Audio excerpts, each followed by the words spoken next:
Search engines can be one of the easiest ways your customers and potential customers can find your company, unless your link doesn't come up when someone does a search.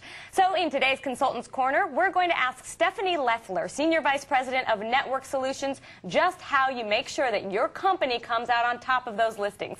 Hey, Stephanie. Hi, JJ. So how important is it, whether you're an internet company or a brick-and-mortar company or you have services, how important is it to come up first? Sure.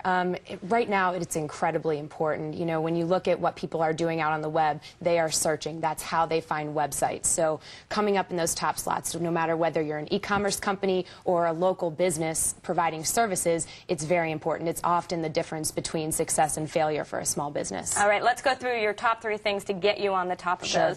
Good content. What do you mean by that? Sure. A lot of websites, have a lot of pictures and a few words, but a search engine is looking for the foremost authority on a given subject, and that means you have to provide them a lot of text that a search engine can read. So they want the site that knows the most and is the most reputable on a topic. So you got to provide a lot of good content. That can be done through articles or through blogs. There are a number of ways to get it, but a lot of small businesses make the mistake of just not having enough. So, for example, how could I add content? If I'm selling a shampoo on my site and I'm saying X shampoo $2.95, what could I do to add content to that? Sure. The very best thing you can do is write an article about the shampoo. Tell the customer the benefits of the shampoo. A lot of retailers are used to just having a little tag on the shelf, and now you have as much room as you need to tell the customer all the reasons that they should buy it, and at the same time you're feeding the search engine great content. So in some ways maybe the customer might not even need all this information but put it on anyhow. Yeah, we find that customers are used to finding a lot more information online, and they do a lot of reading. You'd be surprised.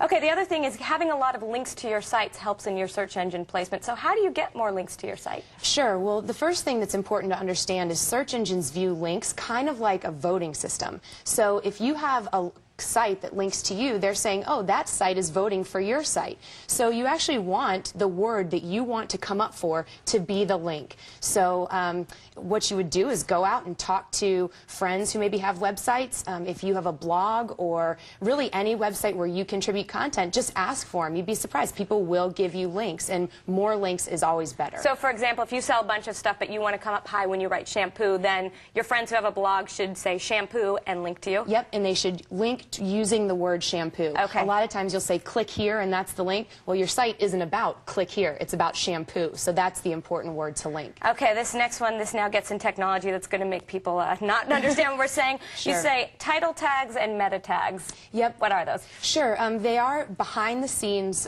pieces of text for your website. So when you pull up an internet browser and at the very top you see what the site is about, that's the title tag. A webmaster can show you how to do it. If you search online for how to make a title tag or how to build a meta tag, you can find some really simple guides to help you do that. But it's important that you have your keywords there and that it's very focused on the content of your site. There's so many companies out there that help you with this SEO, search engine optimization. You guys are one, Network Solutions.